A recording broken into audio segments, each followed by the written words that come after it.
There we are. Good morning, everyone, and welcome to today's Midpoint online discussion. Today's topic is going to be the effect of the state capture reports on Parliament. A quick summary of what the Midpoint is. The Midpoint is much more than an online event. It offers substantive, concentrated, knowledgeable introductions to topics based on an expert-authored study to simplify said topic for the viewer. In today's broadcast, the research paper is going to follow as this conversation is going to feed into its research. We have an esteemed panel discussing the elements today, and I'd like to refer you to our website, www.themidpoint.org.za, in order to subscribe to our newsletter and to see what our following offerings are going to be. The Midpoint is sponsored by the Konrad-Adenauer-Stiftung, a German political foundation, which promotes democracy around the globe, with a specific focus on multi-party democracy, the rule of law, and the social market economy. I hope you enjoyed today's offering, and I hand the floor to our moderator of the day, Khalib Khalant. Khalib, over to you. Thank you, Chris. Good morning, everyone. As Chris has said, this is a really important topic for us today. Parliament is one of the foundation stones of our constitutional democracy. And in this delicate act of checks and balances between the three arms of government, the legislative branch has a very specific obligation to exercise oversight over executive overreach. As the elected representatives of the People's Parliament is enjoined to scrutinize and oversee executive action. Parliament does this in a myriad of ways, both formally and informally through its various portfolio, select, joint, and ad hoc committees, by requiring ministers and other members of the executive and administration to account to Parliament on a regular basis in relation to their program of action, and importantly, in terms of their expenditure of public money. We've invested a lot of power in the executive in the crafting of our democracy. And to quote Spider-Man, with great executive power comes equally weighty responsibility for how you exercise that power. In the context of arguably the greatest challenge to our fledgling democracy, the targeted and conscious looting of state resources for personal gain and political favor, or state capture, today we're asking the question whether Parliament has flexed its oversight muscles enough for us to be confident that the people's interests are protected, have been protected. The Zondo Commission found, after doing a deep dive into four committees, that Parliament did not. But joining me today are four distinguished guests. Prof. Hugh Corder is one of our leading constitutional lawyers and has been for many years, and also the author of a report, now 23 years old, on parliamentary oversight that has come back also in terms of the Zondo Commission. We have Dr. Martin Nicol, a longtime researcher from Parliament, and will be sharing, when he comes back, his perspectives from working inside the belly of the beast. We have the Honourable Sirius Brink, a Member of Parliament from the opposition ranks, and able to offer us a unique vantage point in terms of that perspective. And Ms. Monique Doyle from the Parliamentary Monitoring Group, who has been providing the public with records of those portfolio committee meetings and minutes for nigh on 20 odd years as well, and which formed a key part of the materials for the Zondo Commission. So this is our panel. I'm going to stop talking now and hand over to them for about 4 minutes each, just to do some introductory remarks, And then we will start to tease apart some of the more specific details. I'm going to turn to you, Corda. Give you 4 minutes to set the stage. Thank you very much, Khalib, and thank you very much for this opportunity to speak to something about which I've been passionate for more than 25 years. I want to make 4 points in my 4 minutes. And the first one is this, that when we wrote the Constitution and the Bill of Rights in 93 to 96, it was done in the spirit of never, never, and never again. We will remember President Mandela's inaugural speech on the 11th of May, 1994. And part of the never again would be to have a lapdog parliament by an executive which was unaccountable. We never wanted that again. And it's a deep sadness that within 15 years of that momentous first election in 1994, we once again had a lapdog parliament in place. So firstly then, in section 1D stresses accountability, responsiveness, and openness of government as one of the fundamental values of the entire Constitution. I'm not going to refer to the various sections of the Constitution which prescribe Parliament's role in holding the executive accountable. If you have access to the Zondo Commission report, part 6, which deals with Parliament, you'll find it in paragraphs 738 to 744, but it is quite clearly spelled out there.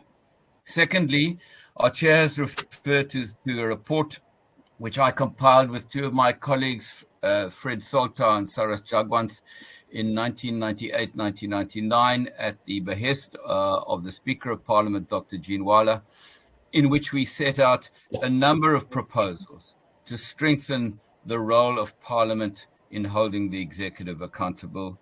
The Zonder report, I gave oral evidence to the Commission, and the Zonder report in paragraph 748 onwards deals with our report, and we essentially recommended three things: legislation in the form of an Accountability Standards Act and an Accountability and Independence of Constitutional Institutions Act, that would refer to the Chapter 9 institutions.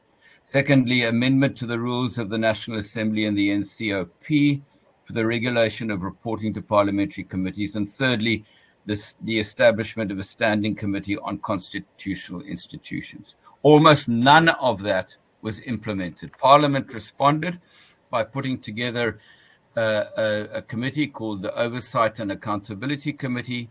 There were some amendments to the National Assembly rules, but none of the legislation was passed. That standing committee was not brought into being at all. Third point is that in the evidence which I gave to the Zondo Commission, I essentially set out, and that was in March last year, I essentially set out what repeated what I had done. There's one aspect of accountability that I just want to emphasize. Those who've written about accountability emphasize an extra aspect called amendatory accountability. In other words, Parliament, in holding the executive to account, if the executive has erred by omission or commission, by acting or failing to act, then the parliamentary committee ought to be able to require the minister or the executive to amend their action. And I was pleased to see that and I would argue that does not cross the boundaries to the separation of powers doctrine. Okay, there's a lot more there. The Zondo Commission concluded in paragraph 1292 and with 13 recommendations, including the implementation of our major recommendations in our report. But then the last point, and my time is up. The big elephant in the room here is party discipline. among all the political parties in Parliament. Every member of Parliament takes an oath. Have a look at it. It's set out for you. Yeah, it's not getting sound either. So, or in paragraph 747 of the Zondo report. And they swear allegiance to the Constitution. Regrettably, that clashes often with their allegiance to their party. I would like to say much more about this when we come to discussion. But if you look at the Zonder, my last point, paragraphs 376, 377 of the Zondo Commission report summarizes President Ramaphosa and Mr. Mantashe's view as to party discipline, and it trumps the constitutional obligation. Thank you. Thank you very much, Hugh. I know Martin is still struggling with his sound quality, so maybe Celias, if I can turn to you, some opening remarks. Thanks very much for the introduction and also the comments by you. Let me just preface my comments by saying that I am a member of Parliament and a member of the official opposition. And so I can't speak from a perspective where I'm not at. And in my view, there are two reasons why Parliament has proved so very ineffective in the face of state capture. The first is that the ANC has had an absolute majority in Parliament for the past 28 years. Very few of the decisions made by Parliament is the product of negotiation between parties. Most of those decisions are made by the ANC and its caucus.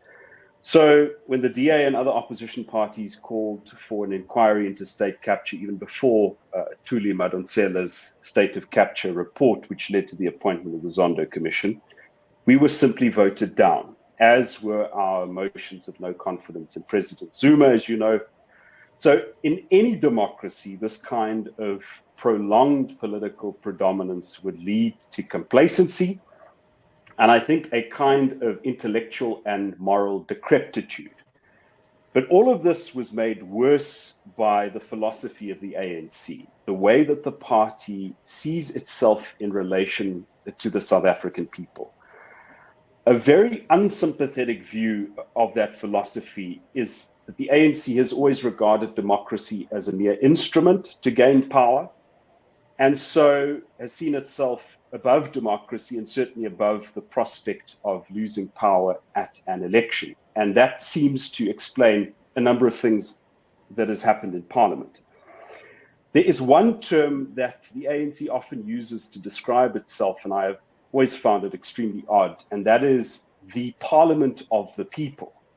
And that is to say, on the best interpretation of that phrase, that inside the ANC, there is much room for debate and divergent views. But the question then is, what happens outside the ANC? What happens to debate and divergent views expressed in a forum like Parliament, where different political parties are represented as a matter of necessity? If the ANC is in fact the Parliament of the people, then what is Parliament and what is left to the National Assembly and the Council of Provinces? The most practical expression of this worldview is, of course, the policy of cadre deployment, which the Zondo Commission described as unlawful and unconstitutional. It was adopted as a formal policy in 1997 at the ANC's Mahikeng conference. And according to internal ANC documents, it seeks to extend within the goal of transformation the control of the party over all levels of power in society, the army, the courts, even certainly the public service. If there was ever a formula for state capture, this was it. Back in 1998, the Democratic Party, the predecessor to the DA, released an analysis called All Power to the Party, in which we detailed the extent to which the ANC was subsuming the state, and we warned that this would have serious implications for the Constitution and the functioning of Parliament. And read that document today, it's almost like a premonition of what eventually happened. So Parliament has not been spared the effects of cadre deployment. Parliamentary committees, of course, have a role in appointing members of Chapter 9 watchdogs, like the Public Protector, and even the Inspector General of Intelligence. And so if these appointments are predetermined, in internal ANC deployment committees, is it any wonder that these institutions couldn't stand up to ANC-sponsored state capture? Similarly, if the top 6 of the ANC have to vet cabinet ministers, and if the ANC's internal decision-making has such direct control over state institutions, is it any wonder that cabinet ministers give vague and evasive answers to parliamentary questions, dodge committees, and get fired like Nhlanhla Nene if he puts country before state? So there has to be a rebalancing of political forces in South Africa, but we also have to take care to eradicate practices such as cadre deployment, which we fear might even outlast the predominance of the ANC. Thank you for some polemical words, Celia, and look forward to picking up some of those ideas a little bit later. Monique, turning to you, some opening statements looking at how Parliament and the committee system really works. Thanks, Khalif. So to remain impartial, the Parliamentary Monitoring Group really goes beyond reporting the activities of parliamentary committees. However, the debate around oversight has been a key focus area of the Zondo Commission, and observing the work of Parliament and working towards strengthening and protecting our legislative body really lies at the heart of PMG. So while oversight and accountability are central tenets of democracy and the separation of powers, it's also vital that citizens are able to observe oversight. The Zondo report has upheld a key conviction of PMG in that while Parliament has access to a range of oversight tools, the primary forum for oversight is the committees of Parliament. And as the Zondo Commission looked back at the work of Parliament, or the lack of oversight over the time of state capture, it's easy to understand why a public record of the details of committee meetings is so imperative. So in framing what went wrong, and although there is room for improvement, between the Constitution, the rules of Parliament, and even the court judgments affirming the responsibilities of Parliament, the institution is well empowered to carry out its oversight responsibilities. There's virtually nothing off limits for Parliament to explore or where it may not tread. So how did things go so wrong? Through our years of observation of Parliament in action, both in plenary and of course more so in committees, on the face of it, Parliament seems to be a well-oiled machine. The administration of plenary sittings largely run well, and when Parliament is in session, things are incredibly busy. So given this, why did Judge Zondo ask where was Parliament in all of this? Why does the institution not inspire confidence? And why has civil society constantly called for a less reactive legislature? In essence, effective oversight and accountability fundamentally requires institutional strength and political will. However, we are in agreement with the Commission that the genuine will to exercise oversight is distinguished from the difficulties experienced in making such oversight effective. And it is concerning that even where the will to oversee the executive exists, parliamentary oversight has too often proved ineffective. Part of our core framing is also that structures are only as effective as the people that inhabit them. MPs must be reminded that their obligation as public representatives is more than just attending meetings, reading documents, voting in the House. There simply must be more to being a public representative. The pursuit of oversight ought to be tireless. There must be fervor, vigor driving the actions. And this should be the core grounding for asking the tough questions, preparing and following through on the critical issues.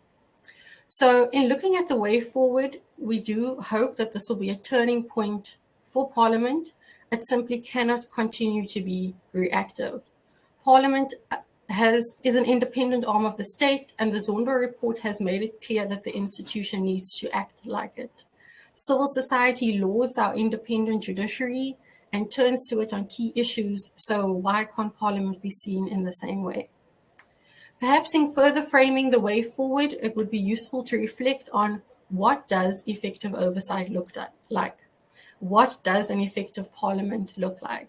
So while we applaud the work of the Zondo Commission, many of the recommendations aimed at Parliament have also been raised before, through various reports, panels, and civil society.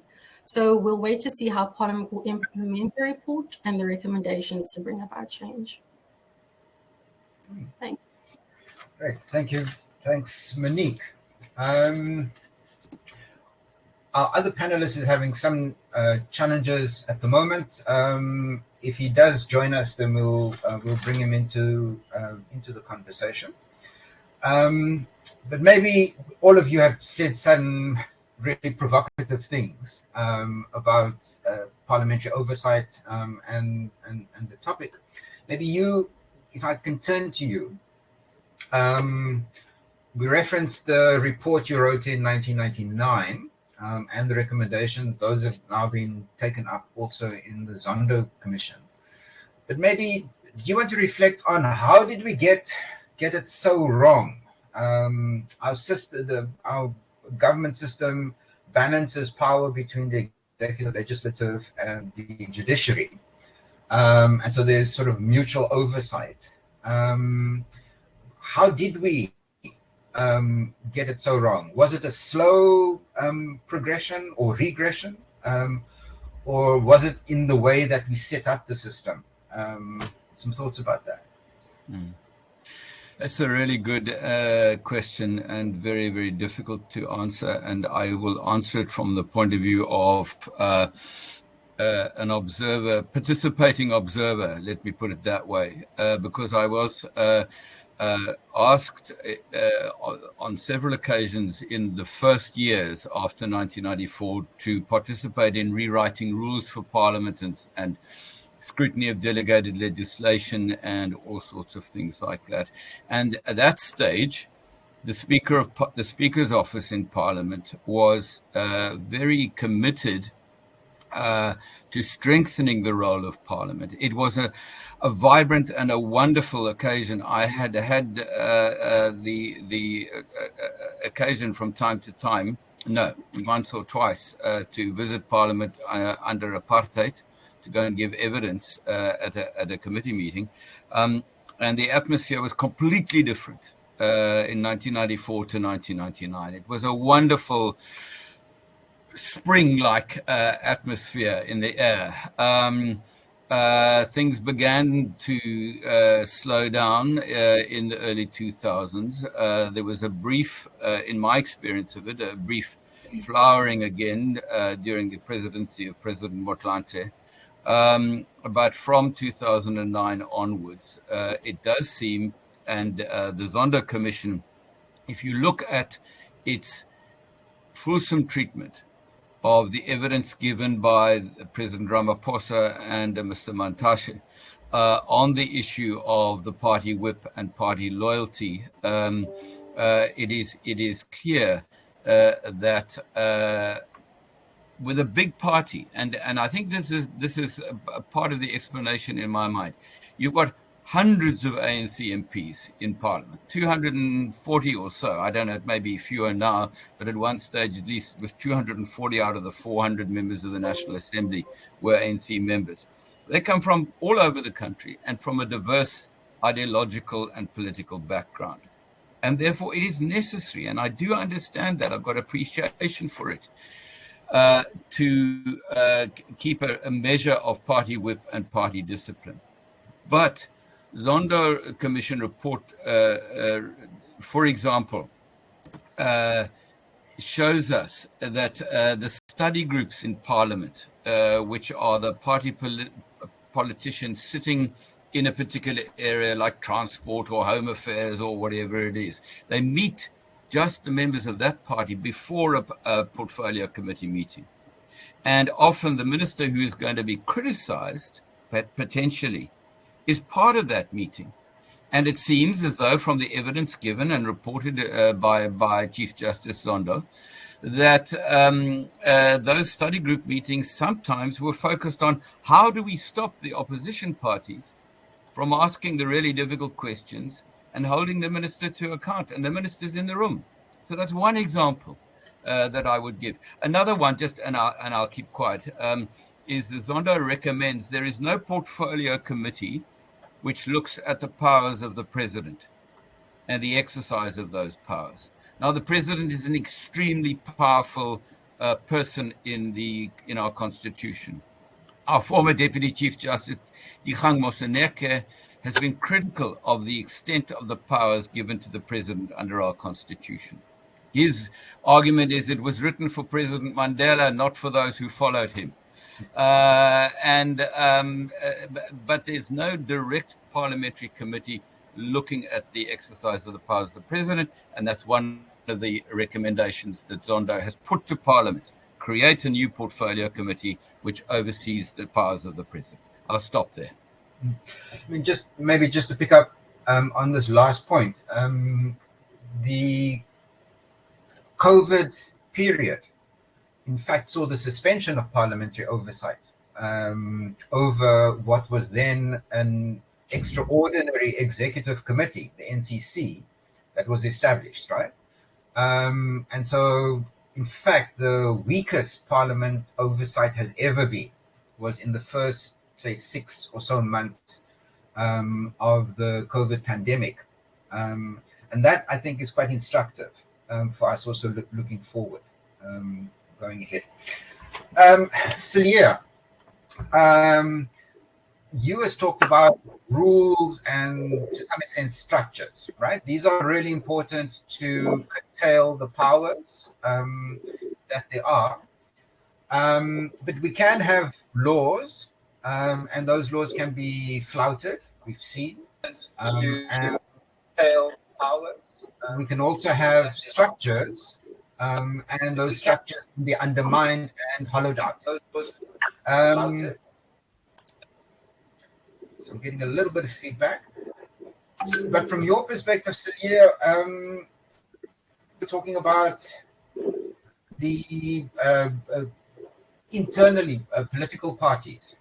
You made the point that the ANC is a broad church, the DA is a slightly narrower church, but still a range of political views within it. Most of our political parties actually are fractured. To what extent does that play into also an undermining of the oversight? If Parliament has to act as a block on executive authority, the internal divisions, both between parties and within parties, how do those play out? Some thoughts? Well, that's a very important question, Khalib.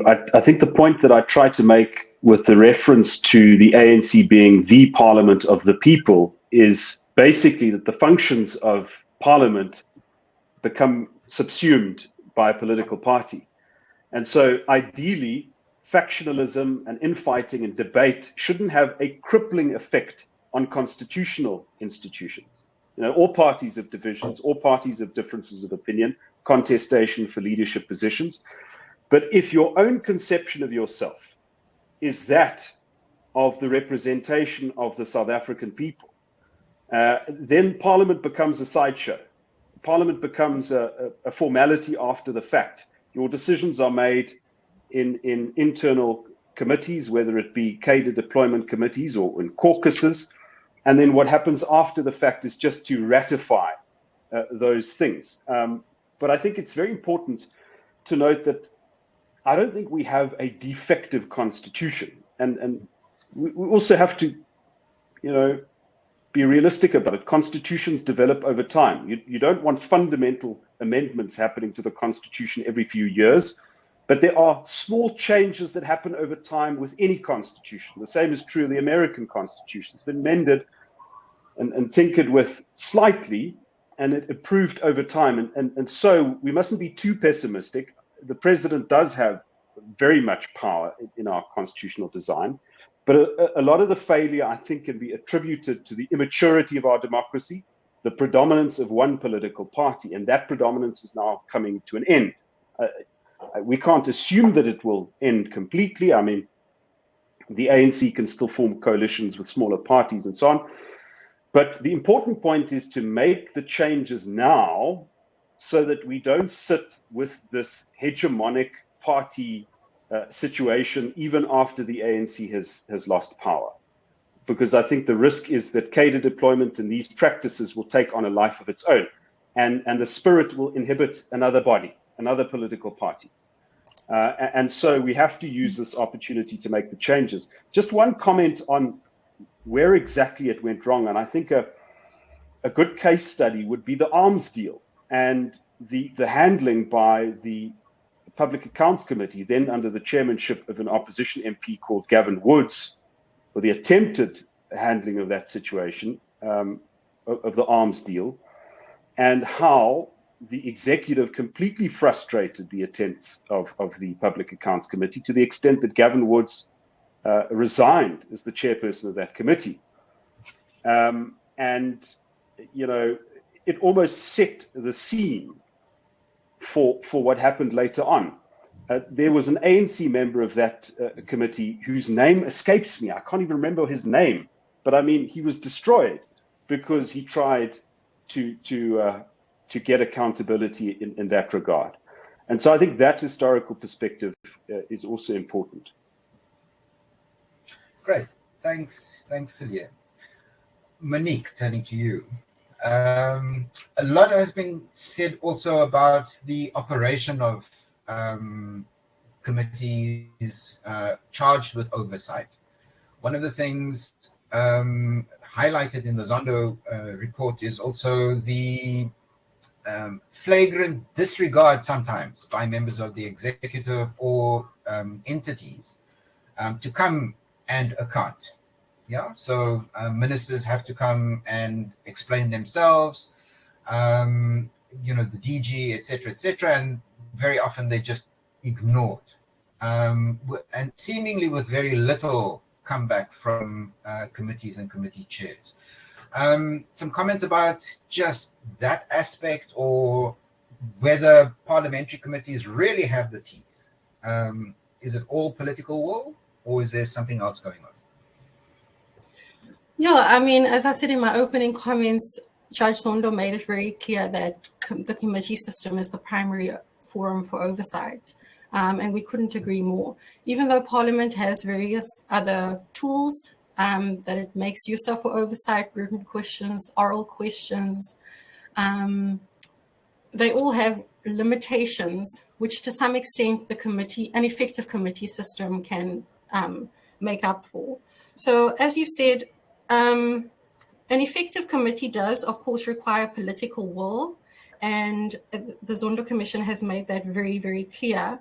But at the same time, there are various institutional dynamics at play in committees, which could definitely be strengthened. The Zondo Commission said that Parliament, and by extension its committees, set the tone for how they will be treated. So I think that that's an area where committees lack.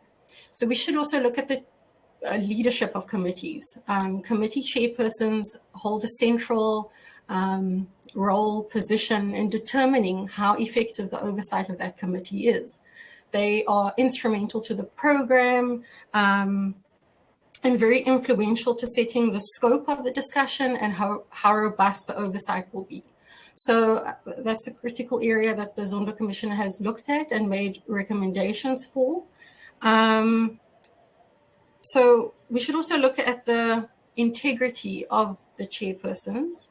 Currently, there are chairpersons that are implicated in the report, so it will be interesting to see how that plays out. And then just the other thing about committee meetings are some small dynamics that we can point to as P&G. Oftentimes, committees are overrun by presentations. Majority of the time of the committee, a 3-hour meeting, almost 2 hours of a presentation, and we're left with very little time for robust oversight. Surely that's an easy area for Parliament to reform. MPs should come prepared for meetings, and there should be more of an inquisitorial style to the meetings where there's a direct question and answer, and less so the time where a scatterball approach is taken to many questions, and the executive has the ability to hide behind answers because there isn't a direct question and answer session. Yeah. Excuse me, Khalid, I'm just quickly a public service announcement. We've tried a number of things to try and bring Dr. Martin Nicol back into the call without success. So we'd like to apologize that he's not going to be able to contribute to the conversation today, but we'll see if we can find another way to get his contribution to the participants of this webinar. Thank you very much. Please continue. Okay. I think I also wanted to make one more point. The important work of committees is reflected in the committee reports that are tabled. Our calculations show that in any given year, there are more than 1,000 tabled committee reports, where the reports reflect on the interactions that the committee has had with the department, and importantly makes recommendations for where the department can improve or where progress reports need to be provided. But these committee reports are seldom followed through to see whether the progress has been made and the committee is satisfied that the department has dealt with its recommendations. So I think that we could tie that into Professor Corder's point about amendatory accountability. And so one of the ways that they could be put into play is by following through on committee reports. So that's a key reform that Parliament does need to look at. Thank you. Thanks, Monique. We are getting, the chat box is abuzz with comments, and that's wonderful. So please, those of you listening in, tuning in, put them in there. I'm going to take one or two questions that have come up already and just throw them out here before we turn to looking at the way forward. So I think that so the first question, we've not had any. Can oversight? So this is a question maybe to any of the three of you or all of you. Can oversight ever be separated from political ideology? Parliament is a competitive, ideologically competitive space, and even though the majority of the ANC has declined over the years, it's also proven quite difficult for everybody else either to gain some traction within the ANC and get people to vote with them, or for the opposition parties also to kind of coalesce, in ways that you see bipartisan politics in the US, for example. So can oversight be separated from ideology and that ideological contestation? Who'd like to answer that? Khalib, if I can have a go at that. The answer is it cannot be completely separated. Oversight cannot completely. Every party has got an agenda that they have to drive, a manifesto that they have to land. What you can have is a balance of these forces, counteracting each other, and trying to establish the facts of the situation. And I think that's a crucial idea of a competitive democracy. I've got my agenda, you've got yours. And it is in my best interest to establish the facts for me to counteract yours. That's the adversarial nature of politics. And we mustn't discount the importance of that. But I think I just want to agree with a sentiment expressed by Monique. I do think that the functioning of committees, well, she didn't mention this, but let me mention this. The functioning of committees depends too much on an effective chairperson. It shouldn't. If you look at the inquisitorial style that congressional hearings in the United States, for example, has, you can see how these things depend less on whether it's a Republican or a Democrat chairing the committee. So, for example, if there are questions to an official or a minister, imagine a system where the chairperson yields the floor for 10 or 15 minutes to the MP from the opposition, and that MP then gets the right to ask follow-up questions, a one-on-one session with the official, instead of depending on the chairperson to grant the member from the opposition a follow-up question. Because very often, as Monique pointed out, you've got this long PowerPoint presentation, which very often says very little. Then all of the parties get to ask their question, and by the end of it, you run out of time.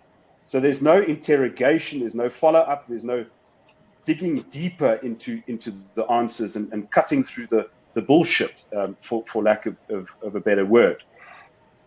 The other important point is it's not just the committees of Parliament that are important as they are.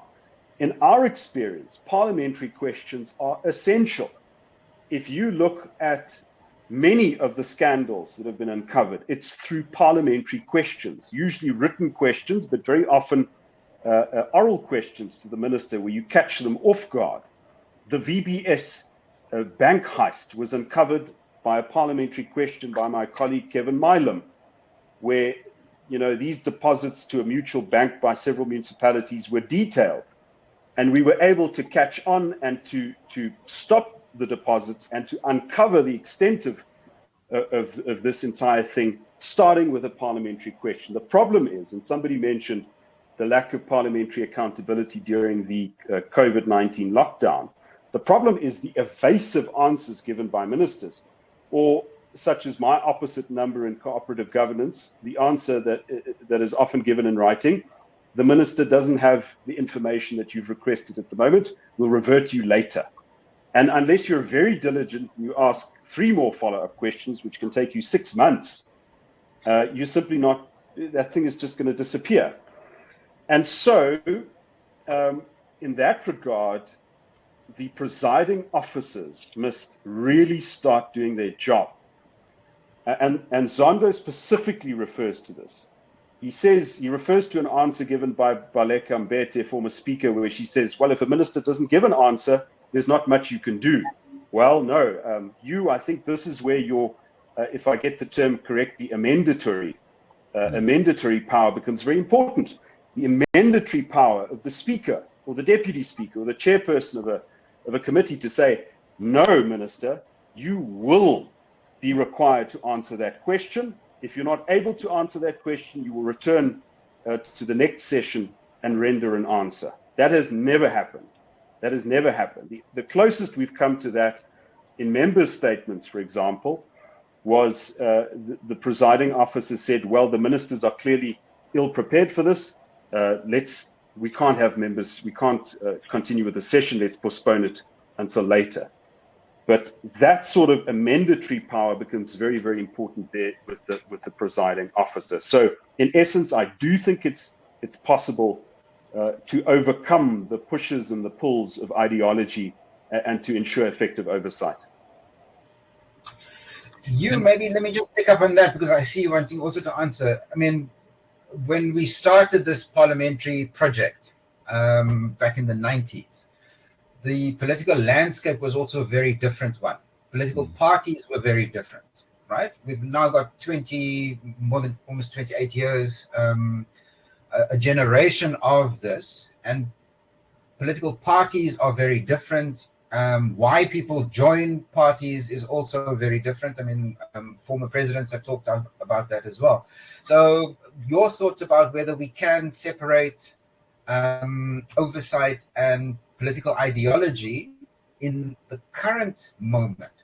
I tend to agree with Celia's opening remarks about it's a question of balance. There will be things on where political ideology will trump the actions of members of parliament. But then there are other areas, I think, where that trump should not be played.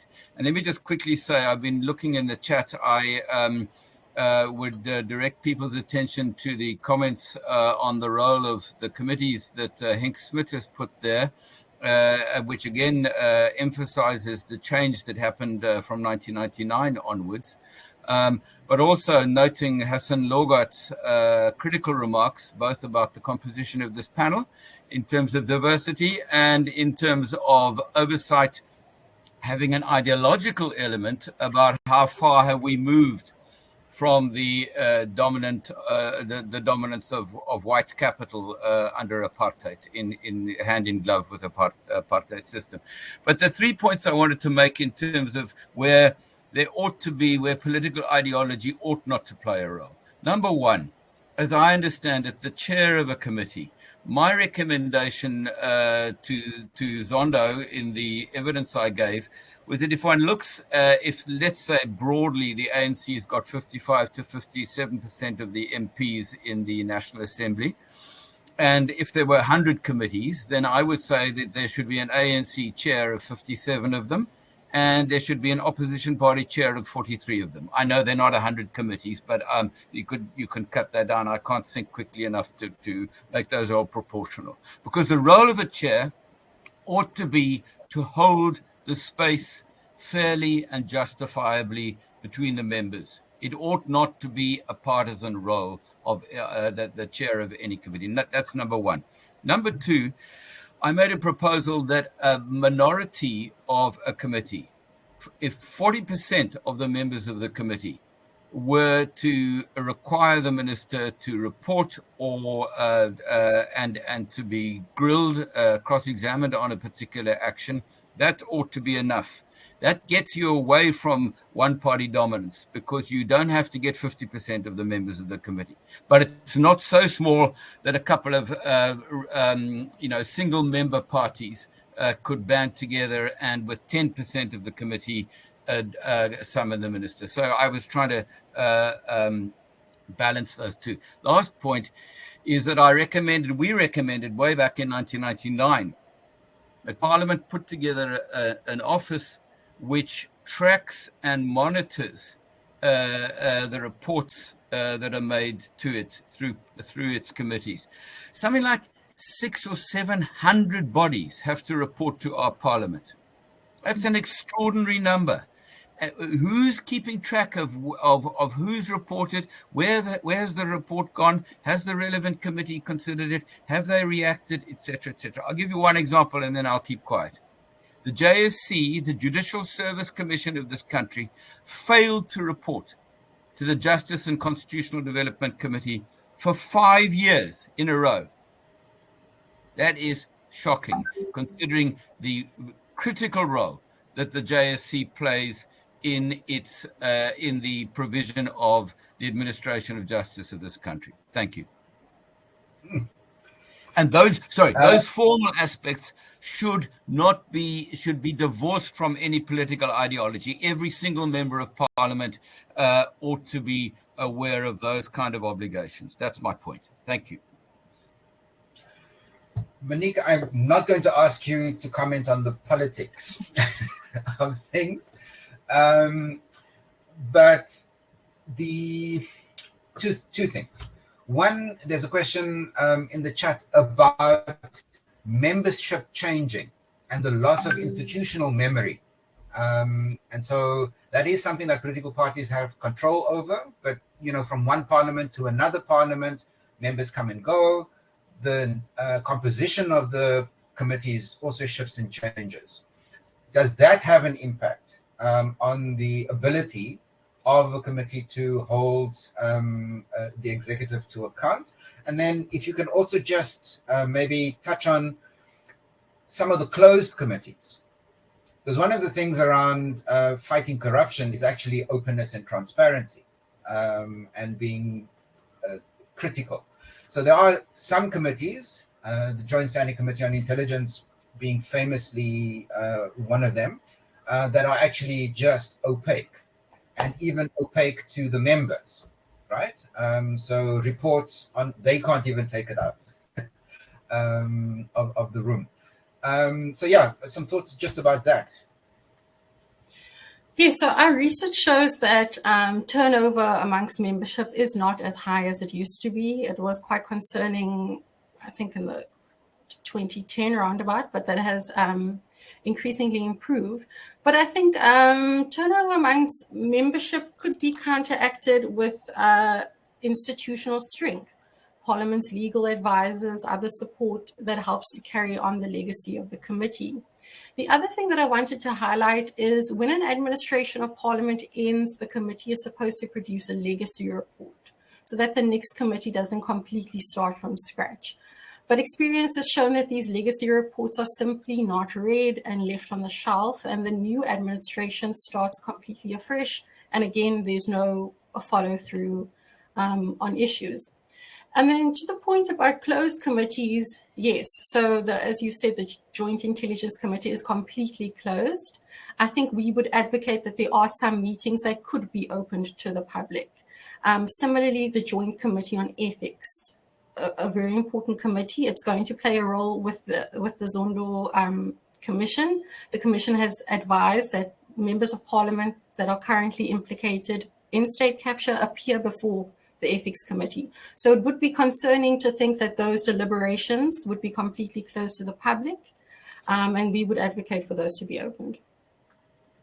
The Ethics Committee is going to be closed. Enough said. Our records show that we could say all Ethics Committees meetings are closed to the public. Yeah. Okay. Okay. This has been amazing so far, and time is a wasting. Unfortunately, we have very limited time. So I want to shift gears a little bit. Hugh, there's a question, because I want to shift now going forward, looking forward. There's a question from Netwerk 24. What are the most important recommendations from the Zondo Commission's report? And when should Parliament start with the implementation of those recommendations? So if we had to take the last several pages of the Chapter 6, where would we start? Hugh? So there are 13 recommendations on the last in the last paragraph 1292. I would say Parliament should start immediately. I appreciate Parliament is a very busy body, and I appreciate also that members of Parliament are, many of them, very, very hard at work. I do think, by the way, that one way of orienting new members of Parliament to address the institutional memory issue that was referred to would be substantial orientation, education and training about their role. And Celia would be able to answer that question to the extent, or Monique, about the extent to which that does take place. But I think, what I refer to as the elephant in the room, whether the chief whips can't sit together and try and decide whether there should be a re-emphasis on the constitutional oath that members of Parliament take to serve the Constitution, to serve all of the people in the country. We don't have constituencies. I must say, I think the jury's out on electoral reform proposal that Zondo makes. I personally don't think it's going to make any major difference at all. But I do think that the current electoral changes, which are before Parliament, the proposals before Parliament to introduce a degree of constituency representation, ought to enjoy precedence, because that will, to some extent, dilute the control of the party bosses over every party. And I'm not pointing fingers only at the largest party. But the second if there was to be a priority, and I appreciate time is very short now, I would say to put together a portfolio committee to look at the powers of the president would be a critical, easy win first off for Parliament. And they should start now. Thank you. Thanks, Hugh. We have about 4 minutes left. So maybe to open it up to each of you to make some sort of tying up remarks. Celia, I'm going to ask you, with this backdrop of potential electoral reform, with the potential of coalition government, the specter of coalition government looming at the provincial and maybe even national level. We have it already at municipal level. Anything there that you think might impact or offer an opportunity to strengthen political accountability in the national parliament? Khalid, yes. Let me just take a quick stab at the previous question. I think the most important actionable insight or the actionable point from the Zonder report is the declaration that it's unconstitutional, illegal for cadre deployment to take place. And we're already using that in our court application to get a declarator to that effect. Other important steps, oversight or portfolio committee for the presidency is very important. But then there are other things that Parliament will have to consider where detailed proposals aren't set out. So, for instance, I see it's pretty difficult to create a rule that says, opposition parties will chair the following committees. Those things are perhaps the product of some further discussions and deliberations and maybe an agreement. And those agreements are going to be easier if we have a hung Parliament, because then the functioning of the institution itself will depend, much like the Senate in the United States, on the leadership of the parties getting together and formulating certain governance arrangements that will apply during that term of Parliament. Let me just sound a warning about coalition governments and the prospect of a hung Parliament. And I know whereof I speak because I served in a coalition government in the city of Tshwane on the mayoral committee. And the big risk there is it's great to break the dominance of a dominant party and the possibility that coalitions create for alternative policies and for returning to the constitutional ideal. But the big risk is that bureaucrats will play the politicians off against each other. And I've seen this again and again and again in hung municipalities. And I think it's a significant risk at provincial and national level, where if the politicians become divided, you sit with an already politicized civil service. And I'm afraid that includes certain parts of the management of Parliament. And these people have political agendas of their own. And you also have political parties that are offshoots of the ANC. I don't want to be too partisan in this, but will the EFF stop practicing cadre deployment, or will it double down on that if it were to be part of a coalition arrangement? So indeed, breaking the dominance of the ANC is very important, but we also at the same time have to strengthen these constitutional institutions, and we have to make sure that whoever is in power, that a practice such as cadre deployment is absolutely outlawed, and that every mechanism that is available to us is used to prevent the powers of Parliament being subsumed by any body or any party. Thank you. Monique, the recommendations about the workings of Parliament that Chief Justice Zondo makes in the report. Thoughts about those maybe as you close? Yeah, as you mentioned, there are various small wins that Parliament could really capitalize on: easy research and technical assistance to portfolio committees, adequate funds. Zondo says that oversight can't be left to the arbitrary whims of budgets. So we would really advocate for that. And then really the time has come for ritual tick box oversight to be left in the past. There simply have to be consequences for the executive not being accountable. At the same time, Parliament is a political institution, but party politics can't frustrate effective oversight, which is what we've seen with state capture. So looking at the way forward, as I've said in my opening comments, we do hope that this is a turning point for Parliament and that it will be a proactive institution instead of reacting. It's not a good indication that Parliament has said they'll wait for the President to announce on how he'll act on the Zondo Commission's report before they act. That's a big mistake. Parliament is an independent arm of the state and needs to act like it. And at the same time, all of this underscores that while parliamentary oversight is necessary, civil society, the media, and the broader public are also important role players. Thanks. Thank you very much.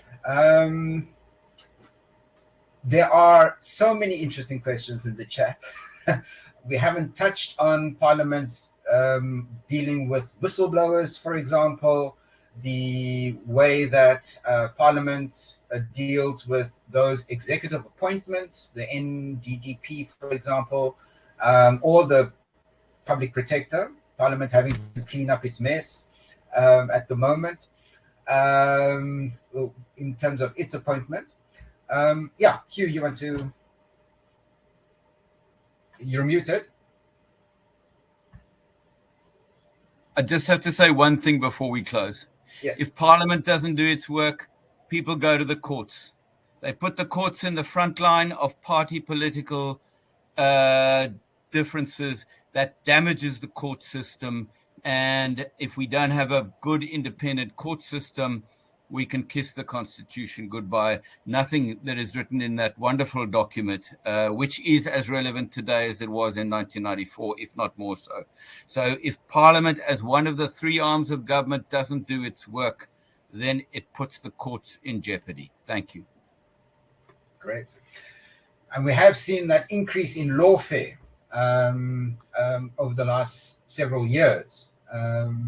Also putting a strain, I guess, on the judicial system, that other arm. We need the system to work. So we need all three arms of government, the executive, the legislative, and the judiciary, to work in a balance to deliver us this participatory democracy eventually that was promised to us in the Constitution. I am reminded, I'm closing now, this has been an amazing session also to chair. I'm reminded of Emmanuel Macron's speech just a couple of weeks ago when he lost the parliamentary majority.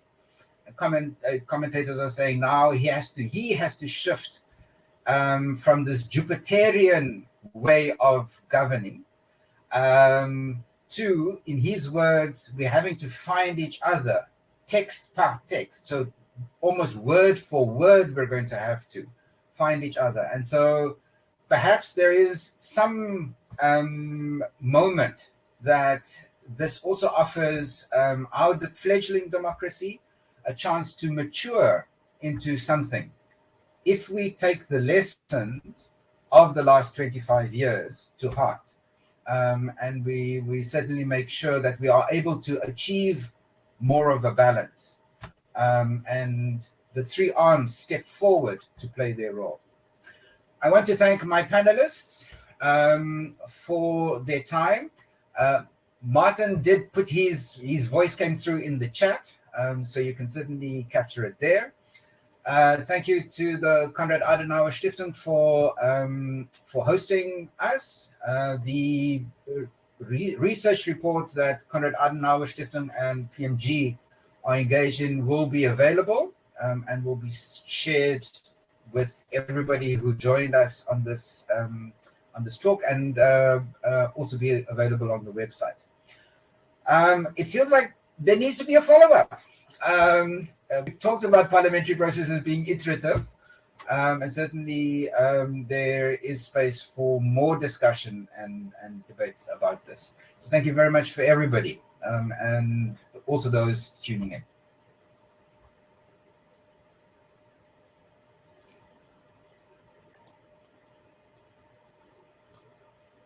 Thank you. Thank you and goodbye. Have a great week. Thank you and goodbye. Thanks very much. Thanks. Yes. Good.